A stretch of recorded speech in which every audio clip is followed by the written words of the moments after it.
Hello students, after functional groups we are studying about homologous series। जैसे हमारे पास एक alphabet की सीरीज़ होती है जिसमें हमारे पास 26 अल्फ़ाबेट्स होते हैं, वैसे ही हमारे पास एक होमोलोगस सीरीज़ होती हैं जिनमें हमारे पास होमोलोग्स होते हैं। होमोलोगस सीरीज़ क्या होती है? A set of compounds which can be represented by single general formula.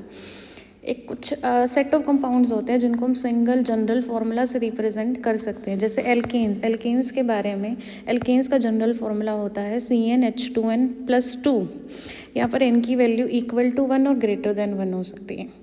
Alkanes saturated compounds होते हैं, तो n की वैल्यू 1 रखोगे तो CH4, 2 पर C2H6, 3 पर C3H8। इनको हम एक जनरल फार्मूला से रिप्रेजेंट कर पा रहे हैं, दैट इज CnH2n+2।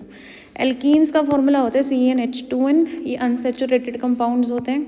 एल्कीन्स में क्या देखने को मिलता है? आपको पाई बॉन्ड देखने को मिलता है, और पाई बॉन्ड हमेशा 2 कार्बन एटम के बीच में बनता है। तो उसका जो लीस्ट मेंबर होगा, मतलब उसका जो सबसे पहला मेंबर होगा, उसमें आपको 2 कार्बन एटम देखने को मिलेंगे। n क्या रिप्रेजेंट कर रहे हैं यहाँ पर? Number of carbon atoms. तो n की value greater than equal to 2। n की वैल्यू 2 होगी तो C2H4, 3 पर ये, 4 पर ये। एल्काइंस क्या होते हैं? CnH2n-2। एल्काइंस में ट्रिपल बॉन्ड देखने को मिलता है जिसमें एक बॉन्ड सिग्मा होता है और बाकी दोनों बॉन्ड्स कैसे होते हैं? पाई। ट्रिपल बॉन्ड भी हमेशा आपको, या फिर एक पाई बॉन्ड होता है जो वो हमेशा आपको 2 कार्बन एटम के बीच में ही दिखता है। तो यहाँ पर भी n की वैल्यू क्या होगी? मिनिमम 2, मैक्सिमम कितनी भी जा सकती है। n की वैल्यू 2 पर ये फॉर्मूला, 3 पर ये, 4 पर ये फॉर्मूला निकाल कहाँ से रहे हो? ये जो जनरल फॉर्मूला इससे निकाल रहे हैं। आपको एल्केन्स का जनरल फॉर्मूला लर्न रखना है, एल्कीन्स का भी और एल्काइंस का भी। Next is alcohol. एल्कोहल क्या होता है? जो भी आपका कोई एल्केन होता है, जैसे कि मान लो एल्केन ले लेते हैं, ये वाला एल्केन C2H6।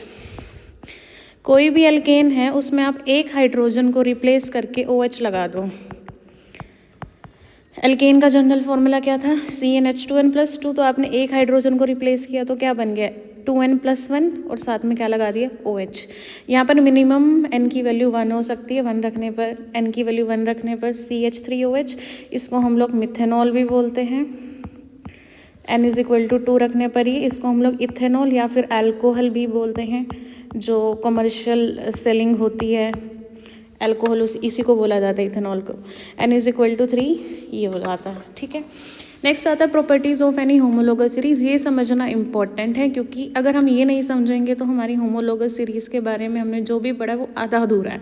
तो प्रॉपर्टीज़ में देखो, सबको, जितने भी मेंबर्स होते हैं होमोलोगस सीरीज़ के, उनको आप सेम जनरल फॉर्मूला से रिप्रेजेंट कर सकते हो।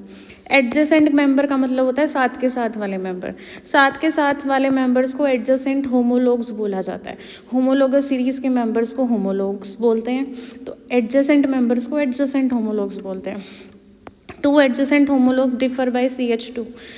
2 होमोलोग्स के बीच में CH2 का फ़र्क होता है। जैसे इसके और इसके बीच में ये CH2 का फ़र्क है, इसके और इसके बीच में ये CH2 का फ़र्क है।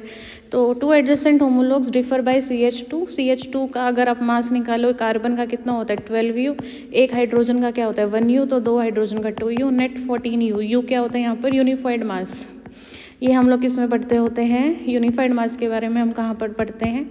ये हम पढ़ते होते हैं मोल कंसेप्ट में। 2 एडजेसेंट मेंबर्स में कितना मोलिकुलर मास का डिफरेंस आएगा? 14U। ये हमें समझ आ चुका है।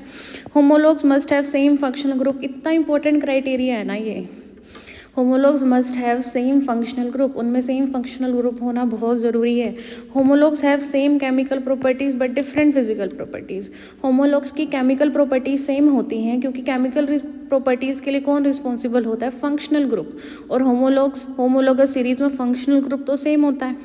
फंक्शनल ग्रुप सेम होने की वजह से उनकी केमिकल प्रॉपर्टीज सेम होती हैं, बट डिफरेंट क्या होती है? Physical properties. क्योंकि फिजिकल प्रॉपर्टीज़ किसके ऊपर डिपेंड करती हैं? हाइड्रोकार्बन पार्ट के ऊपर, कि उसमें बेसिकली फंक्शनल ग्रुप के अलावा कितने नंबर ऑफ कार्बन एटम्स हैं। और फिजिकल प्रॉपर्टीज़ में हम किसकी बात कर रहे हैं? Melting point, boiling point, state, odour, इनकी बात कर रहे हैं। तो ये क्वेश्चन आ गया, homologues have same chemical formula but different physical properties. ये मैं आपको बता चुकी हूँ, ठीक है। नेक्स्ट, ये पॉइंट इतना इंपॉर्टेंट है ना, जितने सितारे लगा सकते हो उतने कम है। पॉइंट नंबर 3 जनरल स्टेटमेंट है। पॉइंट नंबर 3 क्या है? 14U का डिफरेंस होना एक जनरल स्टेटमेंट है, ये ऑलवेज वैलिड नहीं है, ठीक है। Point number 4 is a must condition, मैं आपको पहले ही बता चुकी हूँ। होमोलॉग्स मस्ट हैव, इसमें भी मस्ट लिखा हुआ है हमने, homologues must have same functional groups, ठीक है। तो क्वेश्चन है which of the following represent homologous series, ये रिप्रेजेंट कर रहा है आराम से, क्योंकि इसमें फंक्शनल ग्रुप में तो क्लोरीन है, हेलोजन प्रेजेंट है, ऊपर से नंबर ऑफ कार्बन एटम्स में भी नोट करो, यहाँ पर n की वैल्यू 1 है, n की वैल्यू 2 है, n की वैल्यू 3 और n की वैल्यू 4। आराम से आप सारी कंडीशंस सेटिस्फाई करके देख लेना, होमोलोगस सीरीज है। बी वाली भी होमोलोगस सीरीज है because of same functional group और इनमें नंबर ऑफ कार्बन एटम्स बढ़ते जा रहे हैं। ये होमोलोगस सीरीज नहीं है, आपको दिखेगी कि है ये ठीक तो है, क्या दिक्कत है आप ये सोचोगे, लेकिन दिक्कत क्या है ना, ये कैसा, ये है प्राइमरी अमीन, ये सब हमने कौन सी क्लास में डिस्कस किया था, ये सब हम लोग ऑलरेडी डिस्कस कर चुके हैं। प्राइमरी अमीन, सेकेंडरी अमीन, ये डिफरेंट फंक्शनल ग्रुप्स होते हैं फंक्शनल ग्रुप वाली वीडियो में। तो अगर आपको ये पता करना है कि ये होमोलोगस सीरीज़ के मेंबर्स क्यों नहीं हैं, तो आपको क्या करना है, आपको मेरे चैनल पर जाना है प्लेलिस्ट वाले सेक्शन में।